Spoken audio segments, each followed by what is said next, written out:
اور میں سمجھتا ہوں کہ مارکسزم جو ہے اس کے 3 بنیادی اصول ہیں، جن میں مارکسسٹ اکانومی ہے، تاریخی مادیت ہے، جدلیاتی مادیت ہے. اچھا.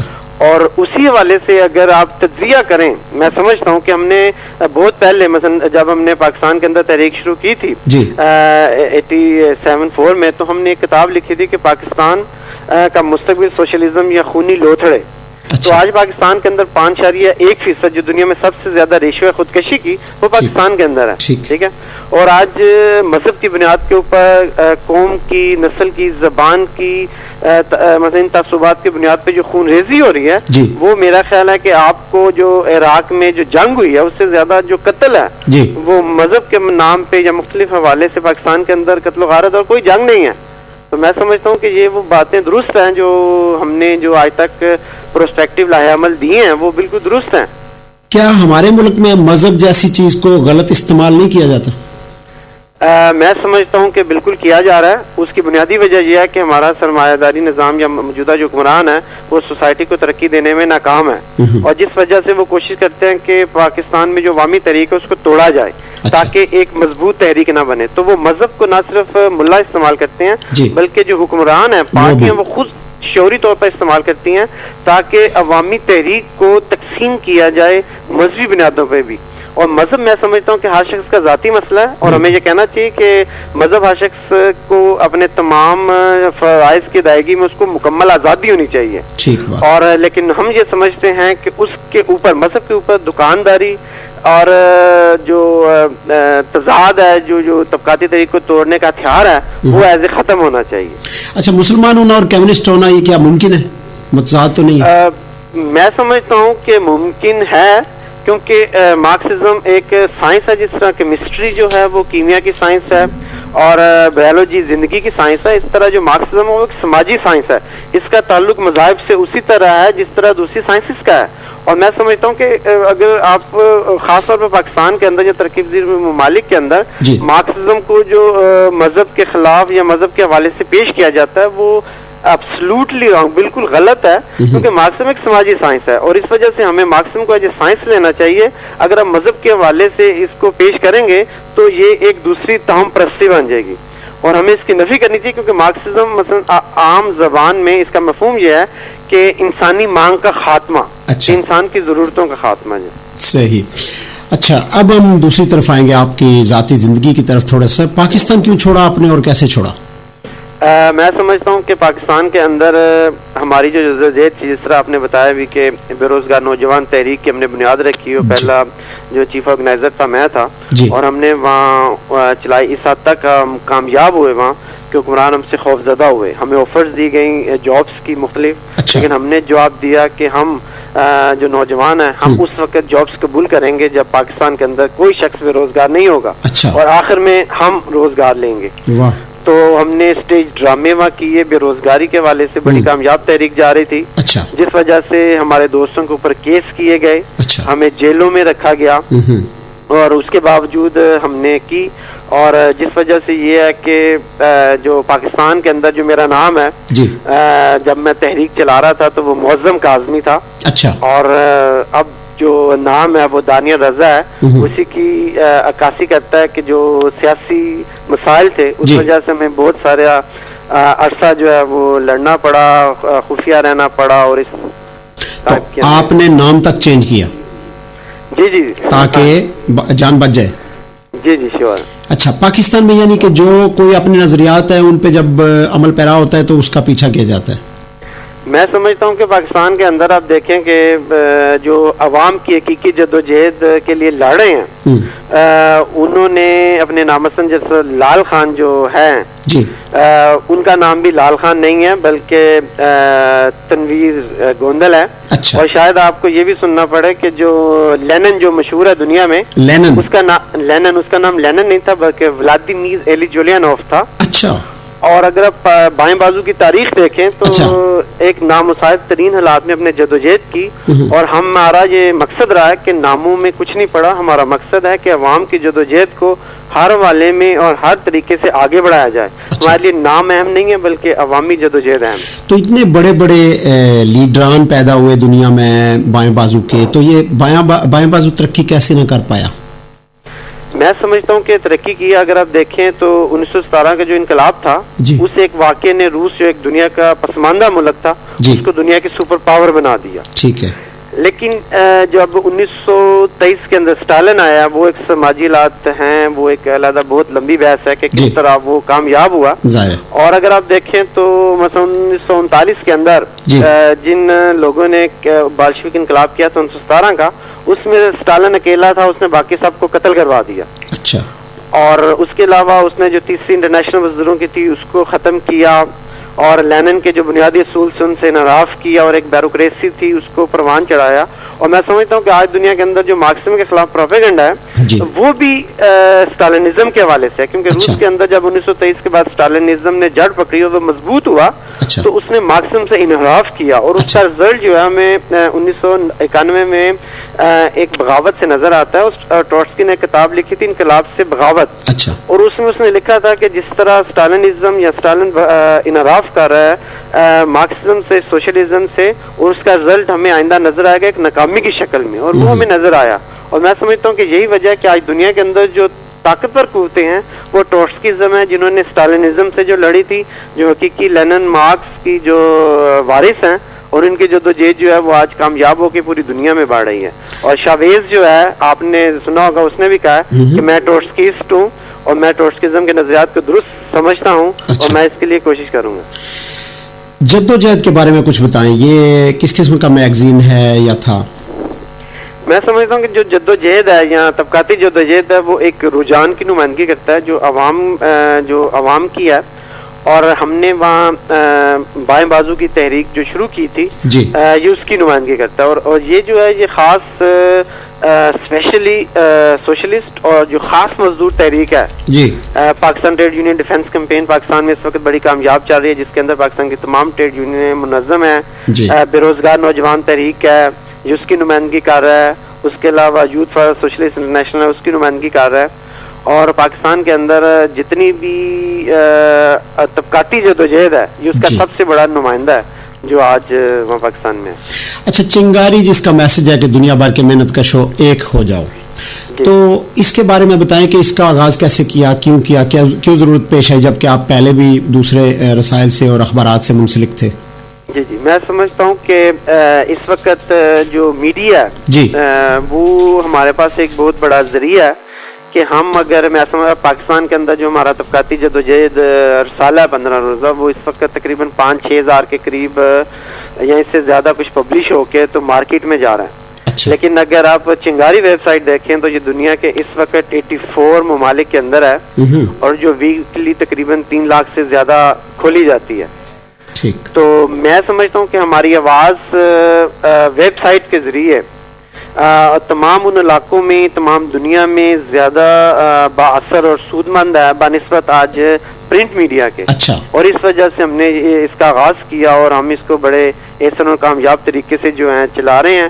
ہمیں اس کے ذریعے آپ یہ دیکھیں کہ سعودی عرب جیسے ممالک کے اندر, کویت جیسے ممالک کے اندر بھی چنگاری ویب سائٹ جو ہے وہ اس وقت ٹاپ 3 پہ ہے کہ دنیا میں سب سے جو تیسرے نمبر پہ وہ سعودی عرب میں کھولی جاتی ہے. اور سعودی عرب کے اندر اور کویت کے اندر گروپ ہیں جو چنگاری کے گرد منظم ہو رہے ہیں, اور اس سے آپ کو نظر آتا ہے کہ رجتی اور بنیاد پرست ترین ملکوں کے اندر بھی آج سوشلزم کو کس طرح ویلکم کہا جا رہا ہے.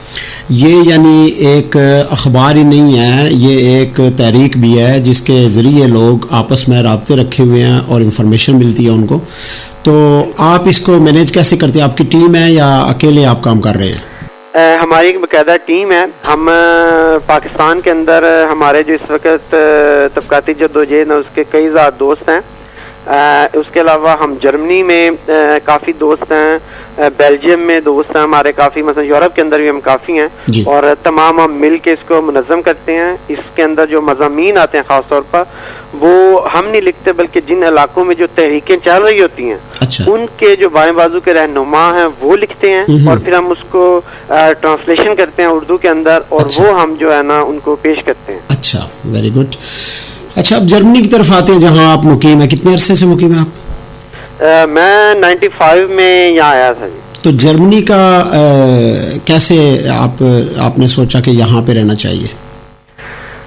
جرمنی جی تاریخی والے سے بہت اہم ہے. مثلا جو جدید فلسفہ ہے دنیا کا وہ جرمنی سے چلا, اور جرمنی میں میں جو ہے نا وہ آیا, یہاں کچھ دوست بھی تھے, اور جرمنی میں بائیں بازو کی ماضی کی ایک تاریخ بھی ہے اور تحریک بھی ہے, جن میں انہوں نے جدوجہد کی.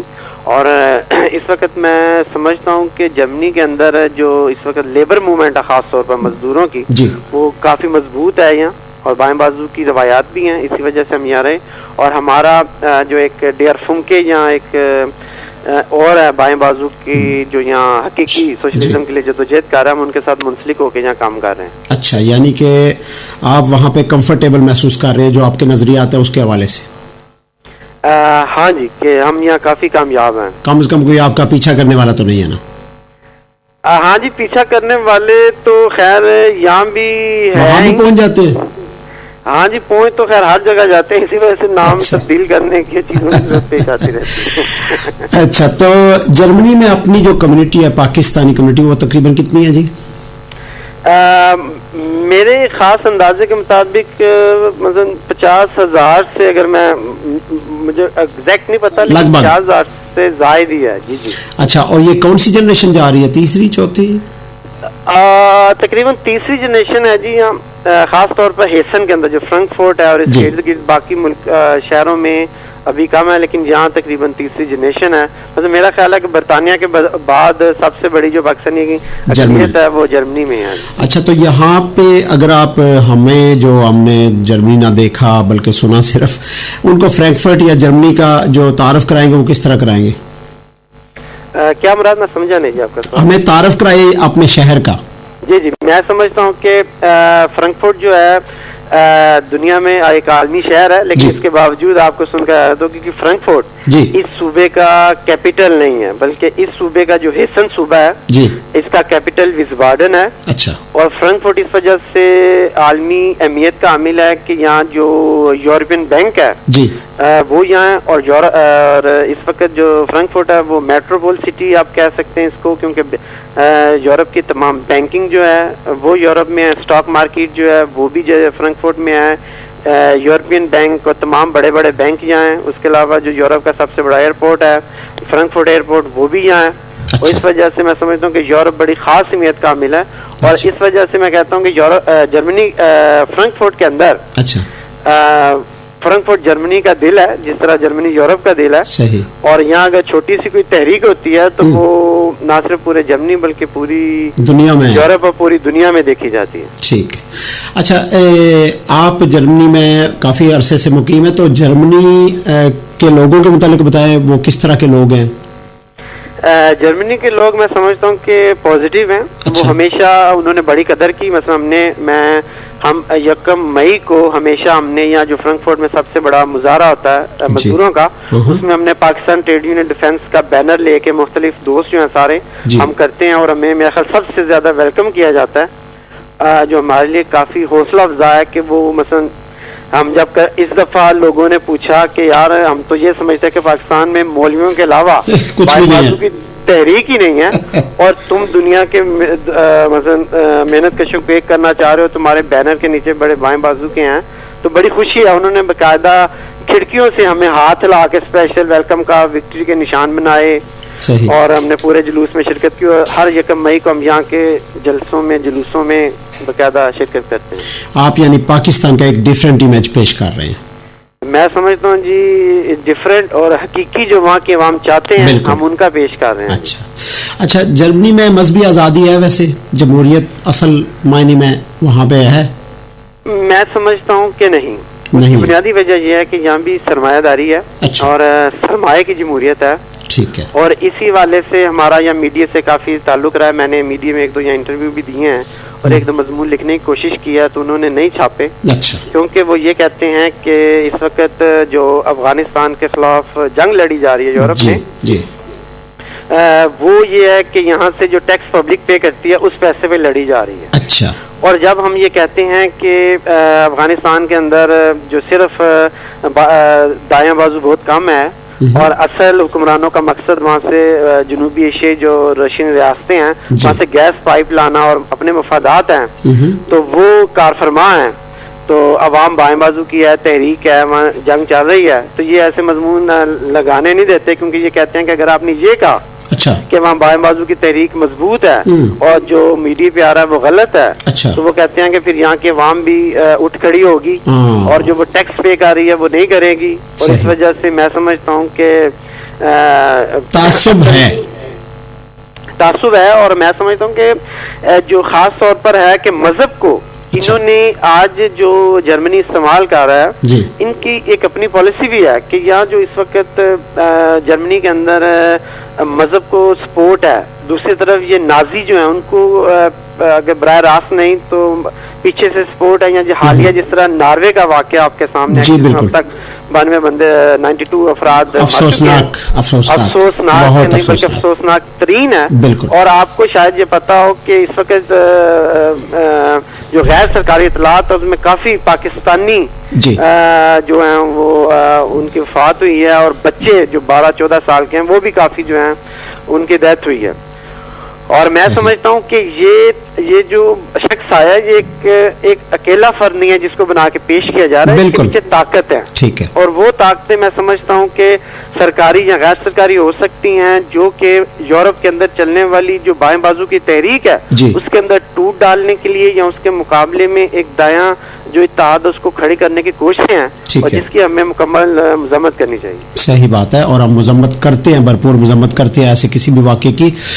کیا اب جو حادثہ ہوا ہے یہ جس کا ذکر آپ نے کیا، اب اس کی وجہ سے ہمیں یہ کہنا پڑے گا کہ کرسچین ٹیرورزم ہے یہ، جیسے کہ اس میں کوئی شک نہیں ہے، ہمیں کہنا چاہیے کہ آج تک یہ جیسے اسلام کو ایک دہشت گرد بنا کے پیش کرتے رہے، بالکل، یا مسلمانوں کو انہوں نے دہشت گرد بنایا، تو آج سب سے بڑا سوال ان کے اپنے ماتھوں کے اوپر ہے کہ ان کی جو اپنی ہیں، مثلا یہودی جو بنیاد پرستی ہے، کیا وہ کیا دہشت گردی نہیں ہے کہ جو فلسطین کو وہاں مار رہی ہے؟ اور آج سب سے بڑا یورپ کے اندر ہے کہ جو یہ کہتے ہیں کہ ہم جمہوریت کے بڑے بڑے چیمپئن ہیں، تو اب پتہ چلے گا کہ یہ اس کے متعلق جو اوسلو میں واقع ہوا کیا نقطہ نظر رکھتے ہیں، اور ان کا نقطہ نظر میں سمجھتا ہوں کہ واضح ہو چکا ہے کسی حد تک، بی بی سی کی نیوز دیکھیں، باقی دیکھیں، تو وہ سارے یہ کہہ رہے ہیں کہ ایک شخص کا یہ اپنا ذاتی فعل ہے، یہ ذاتی فعل ہے کیونکہ وہ کرسچین ہے، اور میں سمجھتا ہوں اس کا جب مسلمان ہوتا تو وہ ذاتی نہیں ہوتا، اور میں سمجھتا ہوں کہ یہ ذاتی فعل نہیں ہے بلکہ یہ ایک اجتماعی فعل ہے، اور یہ اجتماعی فعل ہے ان بنیاد پرستوں کا، ان کرسچن بنیاد پرستوں کا جو آہستہ آہستہ فاشسٹ رجحان کی طرف بڑھ رہے ہیں، اور میں سمجھتا ہوں کہ اب پتہ چلے گا کہ یہ ان کے اوپر کیا پابندیاں یا ان کے متعلق کیا سوچتے ہیں، اور ان کے اس پالیسی سے جو یہ اس جو اپنائی بھی ہے کہ ایک شخص کا ذاتی مسئلہ ہے، اس کا مطلب ہے کہ یہ یورپ کے اندر جو رائٹ ونگ کے فاشسٹ ہیں یا جو ایڈونچرسٹ ہیں رائٹ ونگ کے، ان کو چھپانے کی کوشش کی جا رہی ہے اور ان کو ایک تحفظ فراہم کیا جا رہا ہے، اگر وہ اس کو یہ کہتے ہیں کہ یہ ایک شخص کا ذاتی مسئلہ ہے۔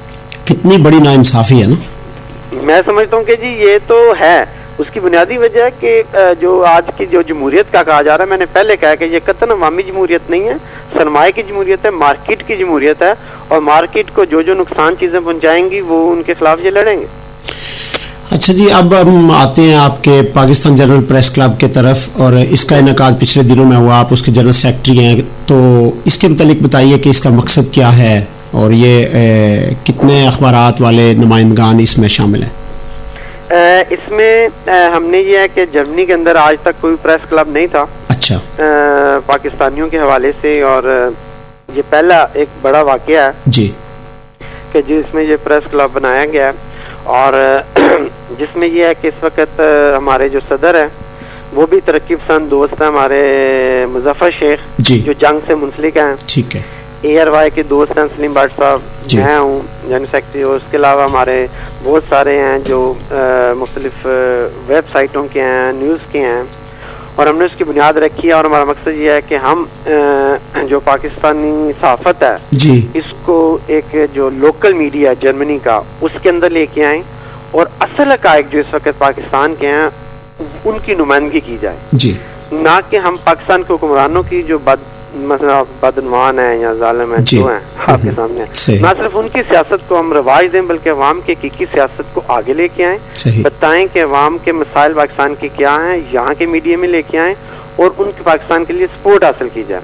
اور اس کے بعد اس ہم جو پاکستان جرمن پریس کلب ہے اس کو ہم منسلک کریں گے یورپ کے جو تمام صحافتی ادارے ہیں ان سے, اور پاکستان کے اندر پریس کلب سے منسلک کریں گے, اور ہم اس کو ایک حقیقی ہمارا مقصد بھی یہی ہے کہ نہ صرف ایک آزاد صحافت بلکہ عوامی اور طبقاتی صحافت کے ہم علمبردار ہوں گے اور اس کو آگے لے کے بڑھیں گے. کتنی اخبارات شائع ہوتی ہیں وہاں سے, ہوتی ہیں پرنٹ؟ اس وقت پہلے یہ تھا کہ یہاں سے اوصاف ہوتا تھا, لیکن یہ ہے کہ وہ بعد میں مسائل کی وجہ سے لندن میں چلا گیا. اچھا. اس وقت جرمنی سے تقریباً میرا خیال ہے کہ پرنٹنگ میں چند ہے اور وہ ادبی ہیں شاید اس حوالے سے, لیکن حقیقی طور پر جو ابھی تک لندن میں ہیں جو زیادہ تر پاکستانی اقلیت بھی وہی ہیں, وہیں سے اخبار پرنٹ ہوتے ہیں جو پورے یورپ میں جاتے ہیں. لیکن یہ ہے کہ ویب سائٹ جو ہیں وہ کافی ہیں اور انہی والے سے یہ ہے کہ کافی جرمنی میں کام ہو رہا ہے. اچھا, اور ٹی وی اور ریڈیو؟ ٹی وی ریڈیو بھی ابھی تک نہیں ہے, لیکن یہ ہے کہ بہت جلد ہمارے کچھ دوست ہیں پریس کلب کے تحت ہی وہ ایک ٹی وی شروع کرنے کے پروگرام میں ہے کہ کچھ عرصہ پہلے اس کو ہم آن لائن چلائیں گے اور اس کے بعد پھر وہ نارمل آن ایئر کیا جائے گا. اچھا.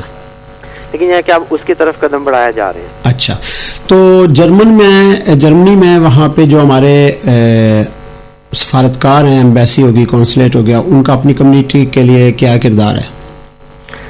میں سمجھتا ہوں کہ ان کا کردار بھی لازمی بات ہے کہ وہ تو نہیں ہو سکتا جو عوام کا, کیونکہ وہ نمائندگی جو یہاں کر رہے ہیں وہ پاکستانی حکمرانوں کی کر رہے ہیں جی, کیونکہ انہوں نے ان کو منتخب کیا ہے اور انہوں نے نمائندگی کرنی ہے. اچھا جی. تو لیکن یہ ہے کہ جو یہاں کا بیوروکریسی ہے, افسرشاہی ہے, یہاں کونسلیٹ ہیں, باقی ہیں, ان کا بھی جو رویے ہیں جی, وہ میں سمجھتا ہوں زیادہ پازیٹیو نہیں ہیں, اور اسٹل کافی مسائل ہیں جن کے اوپر ان کی توجہ دلانے کی ضرورت ہے. صحیح. اور ہم کوشش کریں گے مستقبل کے اندر کہ ہم جو یہاں کی افسرشاہی ہے یہاں پاکستان سے جو منتخب کونسلیٹ کے اندر باقی, ہم ان کو زیادہ سے زیادہ عوامی جو مسائل ہیں یا جو ان کے مفادات ہیں ان کی طرف جو ہے نا وہ راغب کر سکیں. اچھا, تو جرمنی میں اپنے لوگوں کے بڑے مین مسائل کیا ہیں؟ ہاں, خاص طور پر جیسے ابھی ہم نے کہا کہ دوسری تیسری جنریشن ہے جو بڑی ہو رہی ہے, ان کے اندر مسئلہ یہ ہے کہ اصل تو یہ ہے کہ حقیقی میڈیا نہیں تھا آج تک, جس وجہ سے جو کہ لوگوں کی ایک سوچ کو تعمیر کرتا ہے اور آگے لے کے جاتا ہے. اس وجہ سے یہاں کے لوگ ہیں ان کے جو پوائنٹ آف ویو ہیں یا جو سوچ ہے وہی ہے جو روایتی قسم کی ہوتی ہے. اچھا. اور اس وجہ سے وہ کافی پریشان ہیں, ڈسٹرب ہیں. پاکستان کو جب وہ سنتے ہیں کہ حالات اس قسم کے ہیں تو وہ مایوسی کا شکار ہیں. اس کے علاوہ فیملی پرابلم جو ہیں, کیونکہ وہ ان کی بنیادی وجہ یہ ہوتی ہے کہ ثقافتی جو ایک فرق ہے بڑا یہاں کے معاشروں میں ہمارے معاشرے کے اندر, تو اس فرق کو بہت سارے لوگ برداشت نہیں کر پاتے. تو جس وجہ سے وہ یا تو انتہا پسندی کی طرف یا مفاد پرستی کی طرف چلے جاتے ہیں, اور اس میں وہ جو یہاں کی جو نسل بڑی ہوتی ہے اس کے ساتھ انصاف نہیں کر پاتے. اور جس وجہ سے وہ بہت سارے لوگ جو ہیں جو بچے نئی نسلیں ہیں وہ بھی اس حد تک کارآمد یا فعال کردار ادا نہیں کر پا رہی یا کر سکتی جس طرح انہیں کرنا چاہیے. تو میرا خیال ہے کہ ہم اس چیز کو ڈیولپ کریں گے, آگے لائیں گے کہ فیملی سسٹم جو ہے وہ, خاص طور پر ایک میں کتاب بھی لکھ رہا ہوں جو میرا خیال جلد آئے گی کہ یورپ کے اندر جو غیر ملکی ہیں یا پاکستانی ان کے مسائل, کہ ان کو ایک ہمیں پروگریسو ترقی پسند جب تک سوچ اور نظریے کے والے سے ہم نہیں دیکھیں گے ہم مسائل نہیں حل کر سکتے. بالکل صحیح بات ہے.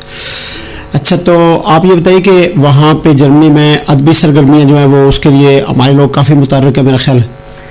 ہاں جی, ادبی سرگرمیوں کے حوالے سے کافی لوگ ہیں جی, کافی تنظیمیں بھی ہیں اور کافی لوگ انفرادی اور اجتماعی طور پر یہاں کوشش کر رہے ہیں. لیکن مسئلہ پھر وہی آ جاتا ہے کہ جو ادبی سرگرمیوں کا جو عروج ہے نہ صرف میرا خیال جرمنی میں بلکہ کافی یورپ میں ہے کہ سیاسی سرگرمیاں کم ہیں لیکن ادبی زیادہ ہیں. اس کی وجہ ہے کہ سیاست سے جو ہے وہ نفرت یا سیاست سے جو ہے اللہ تعلقی کا اظہار کیا جاتا ہے. بدزن ہو گیا لوگ, بدزن ہو گیا, لیکن یہ کوئی حل نہیں ہے کہ کیونکہ یہ ایک بنیادی چیز ہے کہ سیاست جو ہے وہ معیشت کی کاس ہوتی ہے. اس وجہ سے سیاست میں جب تک ہم نہیں آئیں گے ہم کسی چیز کو تبدیل نہیں کر سکتے. لیکن ہم باہر رہ کے دانیال رضا صاحب کیسے پاکستانی سیاست میں چینج لا سکتے ہیں؟ میں سمجھتا ہوں کہ ہم نے یہاں کیا ہے اور اس کا رزلٹ ہے کہ آپ کو یہاں فرینکفرٹ کے ساتھ بالکل 30 کلومیٹر پہ ڈارمسٹاڈ ایک شہر ہے بہت بڑا جرمنی کا. اچھا. وہاں ایک فرم ہے مائیکل. اچھا. اور وہ پاکستان کوئٹہ کے اندر بھی ایک فرم ہے اور ادویات بنا رہی ہے وہاں. اور وہاں انہوں نے اس کے باوجود کہ کئی ملینز کا پروفٹ اس سال انہوں نے کمایا ہے لیکن وہاں سے انہوں نے 270 کے قریب مزدوروں کو برطرف کر دیا. اچھا. ہم نے اس کے لیے اسٹرگل کی. اچھا. اور جرمنی کے اندر ہم نے یہاں 1-2 پروگرام آرگنائز کیے. اس کے بعد یہاں ڈی لنک کے جو سیاسی پارٹی ہے ان کا یہاں ایک اسٹیٹ کا پارٹی کا پروگرام تھا, ان کی میٹنگ تھی. ہم اس میں جا کے ہم نے وہاں بات کی, ایک پمفلٹ شائع کیا. اور اس کا یہ اثر پڑا کہ پاکستان جو وہاں کی انتظامیہ اس کو یہاں سے بہت سارے فون گئے. انہوں نے کہا کہ تم وہاں کیا ظلم کر رہے ہو کہ میں یہاں تک رپورٹیں تمہاری آ رہی ہیں. اچھا. ہم نے پھر یہاں کی ایک ایم پی ہے بابرا, ہم نے اس کو کہا کہ پاکستان کے اندر یہ ظلم ہے. اس نے اپنی طرف سے پریس ریلیز جاری کی. اچھا. اور اس کا یہ اثر ہوا ہے کہ تقریباً 3 ہفتے پہلے جرمنی سے 3 جو میک کے یہاں فیکٹری کے انتظامیہ کی طرف سے 3 بندے میں گئے ہیں انکوائری کرنے کے لیے, اور وہاں دیکھ رہے ہیں کہ انہوں نے کیا کیا وہاں ظلم کیے ہیں. صحیح. اور میں سمجھتا ہوں کہ ان مزدوروں میں بڑی طاقت ان کو ملی ہے اور امید ہے کہ ان کی تحریک کافی کامیاب ہوئی ہے. وہاں کی انتظامیہ کافی پریشان ہے اور ان کو یہ سوچ بھی نہیں سکتے تھے وہ کہ جو اس وقت جرمنی سینٹر ہے وہاں تک ہماری تحریک چلی جائے گی. صحیح. اور انہوں نے وہاں جتنی ظلم کیے ہیں مزدوروں کے ساتھ, اور وہاں مثلا اس کے علاوہ کہ وہاں کی عدالت نے ان کو اسٹے آرڈر دیا ہوا تھا اور اس کے باوجود بدماشی ان کی یہ کہ انہوں نے اس کو برطرف کر دیا ہوا مزدوروں کو. صحیح. تو ہم نے یہاں کہا کہ جو جرمن کمپنیاں وہاں کے جو ملکی قوانین ہیں ان کی پاسداری نہیں کرتی, مزدوروں سے ظلم کرتی ہیں, اور یہاں جو ہے وہ مزدوروں کا اور ٹریڈ یونین کا اور ان کا جو ہے بڑا بنیادی انسانی بنیادی حقوق کا نعرہ لگایا جاتا ہے. لیکن اگر پاکستان میں دیکھیں تو اس کے بالکل الٹ ہو رہا ہے. تو اب وہ تحقیق جاری ہو رہی ہے. اس کے علاوہ پاکستان کے اندر جو کراچی الیکٹرک کارپوریشن کی جو موومنٹ ہے, تحریک ہے, اس کو ہمارے دوست ہی کافی وہاں لیڈ کر رہے ہیں, وہ ایکٹیو ہیں وہاں, اور اس کو بھی ہم اب جرمنی میں آسا آسا منظم کرنے کی کوشش کر رہے ہیں جس بنیاد پر کراچی کے جو واقعات ہوئے صحیح اس کے پس منظر کے اندر بھی اس تحریک کو کچلنا تھا میں سمجھتا ہوں. ٹھیک ہے. اور ہم نے یہ ثابت کیا ہے کہ جو ہم پاکستانی باہر ہیں اگر ہم پاکستان کی تحریکوں کو یہاں کی تحریکوں سے منسلک کریں تو ہمارے پاس سب سے ایک بہترین ذریعہ ہے کہ ہم پاکستان کے مزدوروں کا عوام کا دفاع کر سکتے ہیں. کیونکہ جہاں یہ تحریک اٹھے گی یورپ کے اندر وہ ایک سب سے زیادہ مضبوط زیادہ طاقتور ہوگی, اٹیک وہاں کے انتظامیہ پہ حکمران ہوگا, اثر انگیز ہوگی. بالکل ٹھیک بات ہے. اچھا, پاکستان جاتے رہتے ہیں آپ؟ ہاں جی, کیوں نہیں, شور جاتا. تو کیسا دیکھ رہے ہیں پاکستان کو اب, کیا فرق ہے جو پاکستان آپ نے چھوڑا اور آج کے پاکستان میں؟ میں سمجھتا ہوں کہ جو چھوڑا تھا اس وقت تو پاکستان, لیکن اب جو صورتحال ہے اس پہ افسوس, ایک ہوتا افسوس اور ایک ہوتا رونا. ہاں جی. اب وہ آتا ہے, اور جس طرح غربت ہے اور عمارت کی نمائش ہے, مثلا آپ یقین کریں کہ میں یورپ کے اندر یا جرمنی کے اندر جی جو گاڑیاں دیکھتا ہوں, اچھا, اور وہی میں پاکستان میں دیکھتا ہوں. بالکل, پیسہ ضرور ہے, اور مجھے اتنا دکھ ہوتا ہے ٹھیک ہے کہ ایک طرف اتنی غربت ہے کہ سڑکوں کے کناروں پہ لوگ مزدوری کے لیے بیٹھے ہوئے ہیں جی, 100 نہیں ہزاروں کی تعداد میں, اور بالکل, اور کوئی نہیں جاتا, اور ایک ان کے قریب سے ایک نئی گاڑی گزر جاتی ہے. اتنا طبقاتی فرق, جو اتنی غربت, بالکل, اور دوسری طرف اتنی عمارت اور اتنے بے حس ہو چکی ہے. میں سمجھتا ہوں کہ وہاں کے حکمران اور وہاں کا امیر طبقہ کہ ان کے نزدیک انسان جو ہے, غریب انسان ہے, وہ کیڑوں مکوڑوں سے زیادہ اہمیت نہیں رکھتے. اچھا, یہ کیا وجہ ہے دانیال رضا صاحب, باقی اسلامک ممالک میں ابھی اتنے وہ نیچے نہیں گئے تھے غربت کے لحاظ سے, جیسے ہمارا ملک اتنا ظلم ان پہ نہیں ہو رہا تھا وہاں پہ جیسے ہمارے ملک میں, تو وہاں پہ تو فوراً جناب ایسے وہ بھاگے حسنی مبارک صاحب اور دوسرے لوگ, لیکن پاکستان میں ایسا کیوں نہیں ہو رہا؟ سر, اس کی وجہ یہ ہے کہ پاکستان کے اندر حکمرانوں نے, وہاں کی تمام سیاسی پارٹیوں نے, روایتی قیادتوں نے جتنی غداریاں کی ہیں, جتنے عوام سے دھوکے دیے ہیں, اتنے شاید تاریخ میں کسی اور نے نہیں دیے. مثلا پیپلز پارٹی جس پہ امید تھی عوام کو, اس کی بار بار, مثلا آج اگر پیپلز پارٹی کا بنیادی منشور دیکھیں, روٹی کپڑا اور مکان, روٹی کپڑا مکان, طبقات سے پاک معاشرہ, اور دوسری طرف ہم جب زرداری صاحب کو صدر دیکھتے ہیں تو ایک تضاد نہیں, ایک زمین اور آسمان کا فرق نظر آتا ہے, ٹوٹلی کنٹراڈکشن, بالکل اختلاف. اور دوسری طرف پھر ان کی جو قیادت ہے, مثلا جو تمام کی تمام ہے, وہ ضیاء الحق جس کے خلاف پاکستان کی عوام نے پیپلز پارٹی کے ورکروں کے ساتھ مل کے جدوجہد کی, جن کے خلاف جدوجہد کی, آج ان کے سروں پہ مسلط کر دیے گئے ہیں. ٹھیک ہے, وزیر داخلہ ہو, وزیر اعظم ہو, یا جو تمام ضیاء الحق کی کابینہ سے ہیں.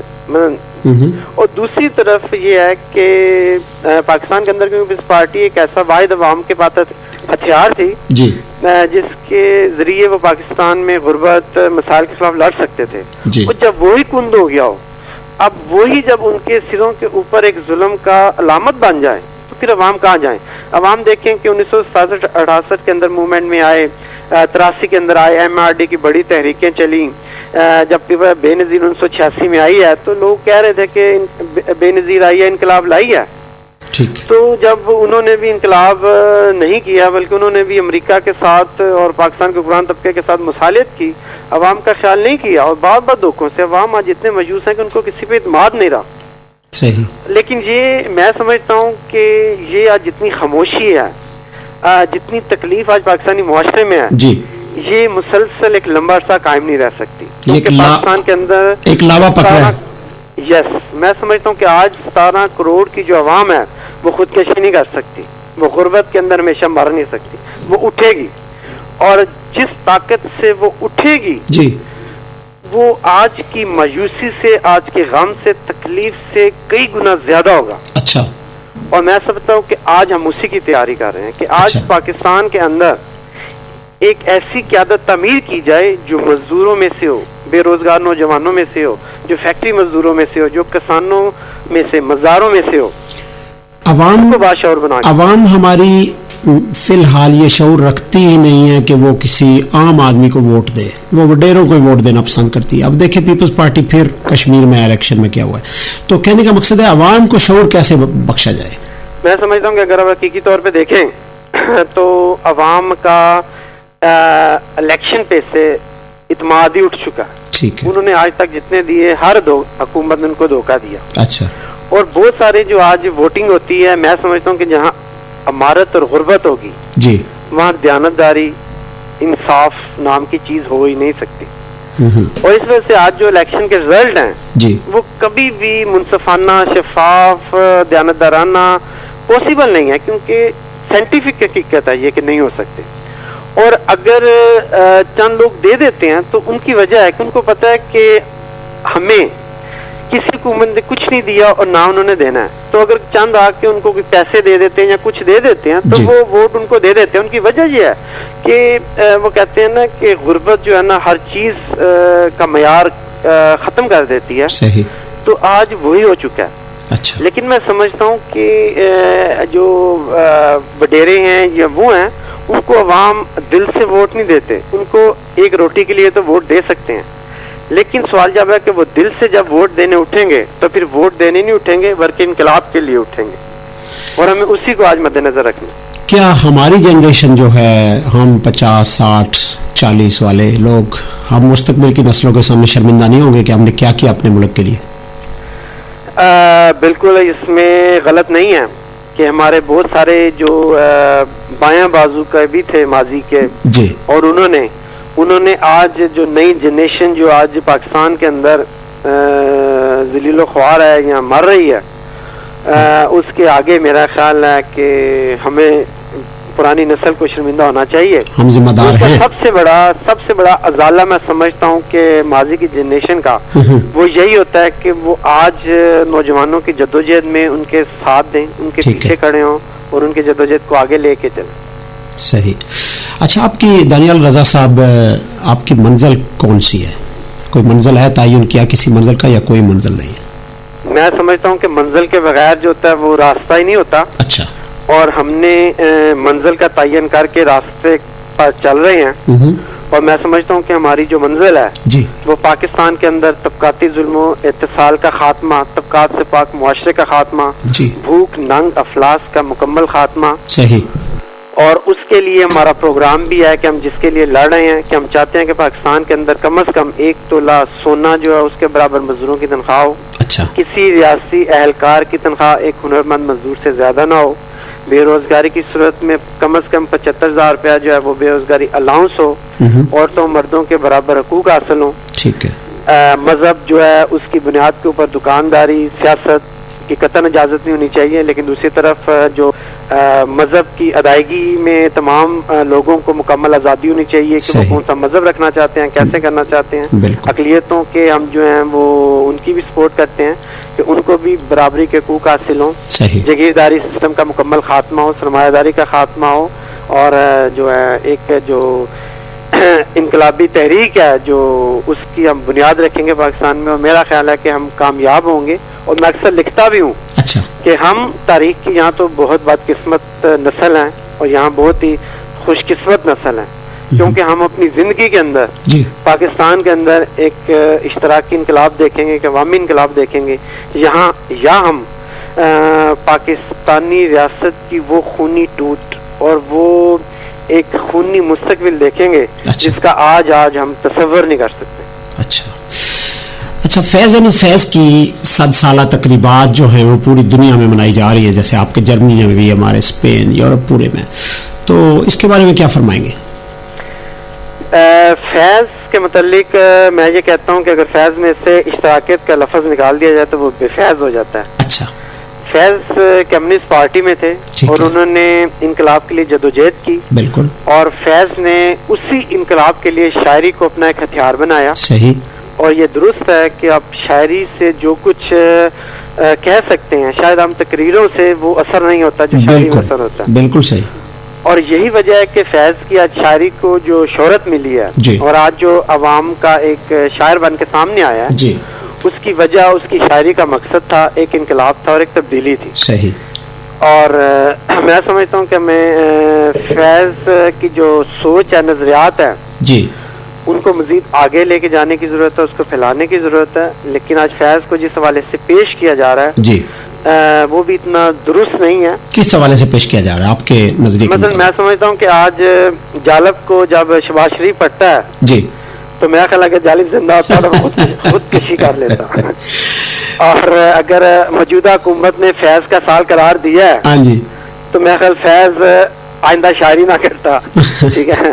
تو اس وجہ سے میں سمجھتا ہوں کہ آج حکمران فیض کو استعمال کر رہے ہیں اپنے ظلم کو قائم رکھنے کے لیے. لیکن اگر ہم لوگ جو مدعا ہیں فیض کے، اگر ہم اپنے طور پہ کوئی تقریب رکھتے ہیں تو اس میں حکومت کا تو کوئی تعلق نہیں ہے.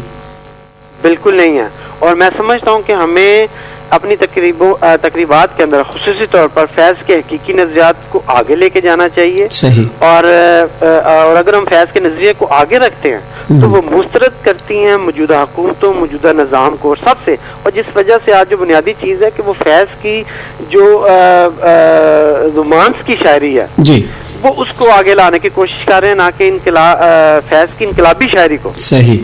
اور اس وجہ سے ہمیں فیض کی جو انقلابی شاعری ہے اور اس کی جو نظریاتی عظمت ہے، بالکل، اس کو اگر ہم آگے لائیں تو میرا خیال ہے کہ ہم فیض کی سب سے زیادہ خدمت کر سکتے ہیں. کیا آج کل کے زمانے میں کوئی فیض ہے فیض جیسا یا نہیں؟ میرا خیال ہے کہ نہیں. اس کی وجہ یہ ہے، اور یہ ایک افسوسناک چیز ہے، بالکل، کہ فیض ایک انسان تھا. ہم فیض نہیں بلکہ فیض سے عظیم شاعر پیدا کر سکتے ہیں. اس میں میرا خیال جھوٹ نہیں ہے اور نہ ہی جھوٹ کی گنجائش ہے. لیکن مسئلہ یہ ہے کہ فیض نے پڑھا، فیض نے اسٹڈی کی، فیض کھیتوں میں گیا، مزدوروں میں گیا، فیکٹریوں میں گیا، اس نے جا کے چیزیں دیکھی. اچھا. اور میں سمجھتا ہوں کہ آج ہمارے شاعر جو ہیں، جتنے شعرا ہیں، وہ بائیں بازو کی تحریکوں کو پڑھیں، تاریخ کا مطالعہ کریں اور مزدوروں کے ساتھ اظہار یکجہتی کریں، ان کے لیے لکھیں. تو ہم کیوں نہیں، ہم بہت سارے فیض پیدا کر سکتے، اس میں کوئی شک نہیں ہے. لیکن آج ہمارا تمام کا تمام ادب جو ہے وہ بے ادب ہو چکا ہے کہ وہ آج جب سیاست سے لا تعلقی کا اظہار کرتا ہے تو اسی وقت وہ ادب بے سودہ ادب ہو جاتا ہے.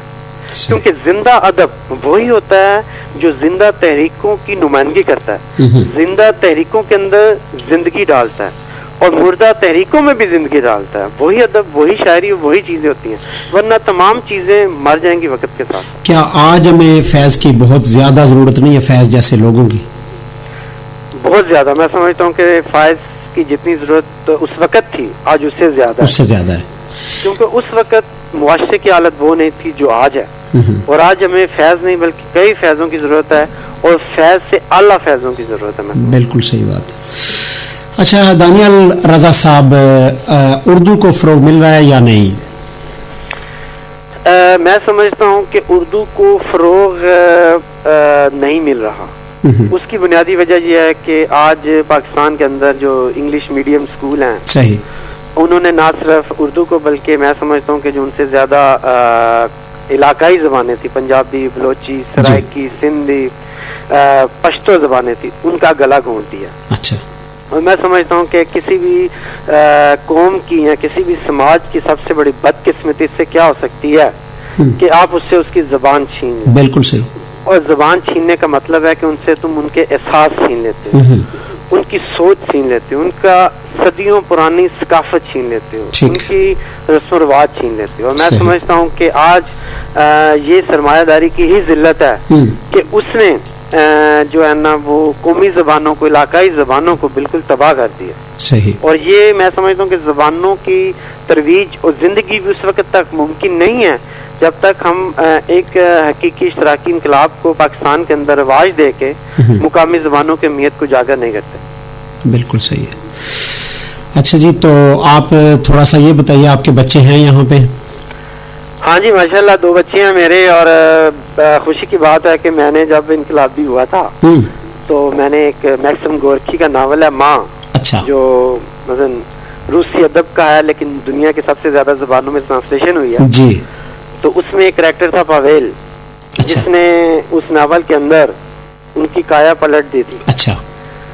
تو میں نے اپنے بیٹے کا نام، جو بڑا بیٹا ہے اسی کے حوالے سے رکھا ہے، جس کا نام پاویل رضا ہے. اچھا، پاویل رضا جی. خوبصورت. ہاں جی، مجھے امید ہے کہ بڑا بیٹا جس طرح ہے اس طرح وہ کم از کم جو انسانیت کی یا غریبوں کی حالت بدلنے میں جدوجہد ہے میرا ساتھ دے گا. اچھا، نام کا برہم رکھے گا. جی جی، امید پوری ہے جی. لیکن اور اپنے بچوں کو اپنے ادب سے لگاؤ کی طرف کیسے راغب کرتے ہیں آپ؟ اس وجہ جو میرے بچے ہیں مثلا یہ ہے کہ اگر آپ تصویریں دیکھیں تو میری بیوی جو رقیہ رضا اور میری بچہ ہادی ہے رضا، پاویل رضا، ہم چاروں جو ہیں جتنے بھی یہاں یوم مئی کے پروگرام ہوتے ہیں جی. اور آپ دیکھیں کہ میرا چھوٹا بیٹا جو ہے اس وقت دوسری میں جا رہا ہے، لیکن اس نے سرخ مزدوروں کے جھنڈے پکڑے ہوئے ہیں اور وہ سب سے آگے ہے.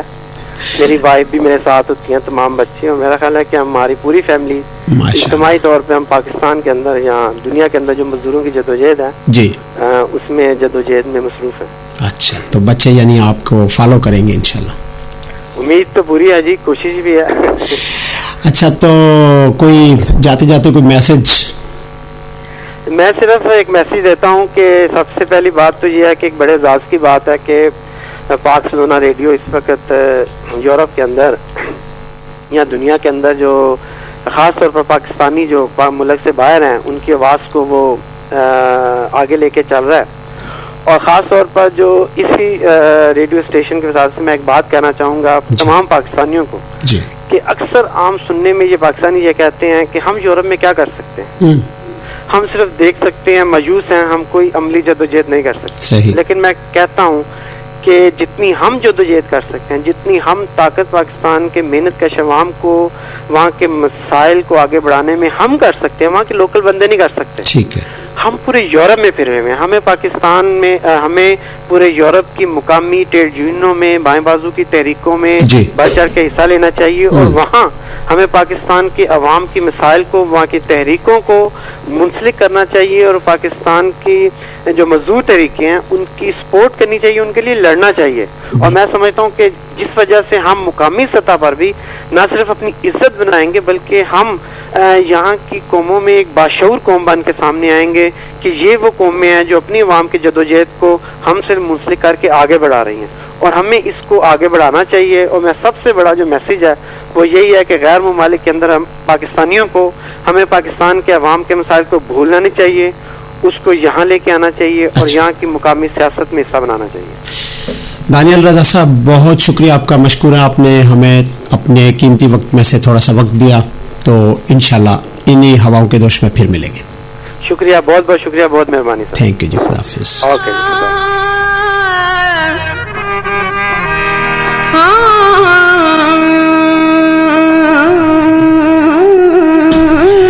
جی سمجھ، یہ تھے دانیال رضا صاحب جرمنی فرینکفرٹ سے اور چنگاری.com کے یہ چیف ایگزیکٹو ہیں. اس کے علاوہ بائیں بازو سے تعلق ہے.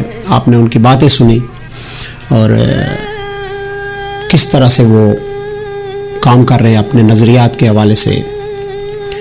آج کل الیکٹرانک دور ہے، تہذیبی اور اخلاقی قدریں بڑی تیزی سے زوال پذیر ہیں اور معاشرے میں جہاں بہت سے مسائل اور چیلنجز کا سامنا ہے ان میں تہذیبی اور اخلاقی قدروں کی بقاء ایک اہم مسئلہ ہے. ہر طرف خود غرضی، نفسا نفسی کا عالم ہے. بظاہر انسان کو ہر آسائش میسر ہے، کمیونیکیشن کا نظام اتنا تیز ہے کہ ہر کوئی بآسانی دوسرے کی پہنچ میں ہے، لیکن اس کے باوجود فاصلے ہیں کہ بڑھتے جا رہے ہیں. رشتہ داریاں، تعلق، دوستیاں جو پہلے پشت در پشت چلتی آئی تھی اب وہ صرف مطلب کا نام ہو کر رہ گئی ہے. اب ہر چیز کا پیمانہ تبدیل ہو گیا ہے. پہلے رشتہ داریوں کا پیمانہ خونی رشتے ہی ہوا کرتا تھا، جبکہ تعلق اور دوستی کا پیمانہ خلوص اور محبت ہوا کرتا تھا. لوگ اپنوں کو بچانے کے لیے ہر چیز داؤ پر لگا دیتے تھے. اظہار و ہمدردی اور خدمت خلق کا جذبہ عام تھا. کوئی بیمار ہوتا تو یاد کیجئے پورا خاندان، دوست احباب، عزیز و اقارب بے چین ہو جاتے، اس کی عیادت کرتے، تسلی دیتے، اظہار و ہمدردی کا مظاہرہ کرتے. اب وقت نے کچھ اس طرح کروٹ بدلی ہے بدقسمتی سے کہ لوگ چاہتے ہیں کہ بس پیسے مل جائیں، زندگی کی آسائشیں مل جائیں، چاہے کوئی مرے یا جیے. لیکن یاد رکھیے یہ دنیا تو مکافات عمل ہے. کانٹے بو کر پھول نہیں مل سکتے. آج جو کریں گے وہ کل آپ کے سامنے ہوگا. اس لیے انسانی ہمدردی، اظہار، نفع رسانی کے جذبات اپنے اندر پیدا کیجیے. اس پراشوب دور میں ہمیں سکون اور محبت کی ضرورت ہے. کسی کو ایک مسکراہٹ دے کر، ایک پھول دے کر دیکھیں. آپ کے کہکہوں میں اور گلدستوں کے انبار نظر آئیں گے، آپ کو خوشیاں ملے گی. بہت شکریہ ساتھ دینے کا. راجہ شفیق کو اجازت دیجیے. ہجرتوں کے بعد اگلے ہفتے ایک اور مہمان کے ساتھ حاضر ہوگا. ساتھ دینے کا شکریہ. ریڈیو پاک سلوگان. چاند بنو چاند، چاند بنا ہر شب یوں بیتی جیسے جگ بیتے. میرے بنا کس حال میں ہوگا، میرے بنا کس حال میں ہوگا، کیسا ہوگا چاند ہو. ہم تو ہیں پردیس میں، دیس میں نکلا ہوگا چل دیے تم بھی مجھے چھوڑ کے،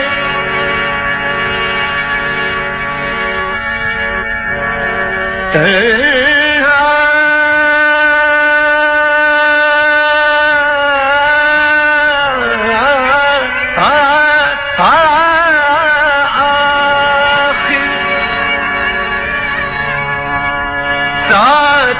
چلتے تو نہیں رسم کے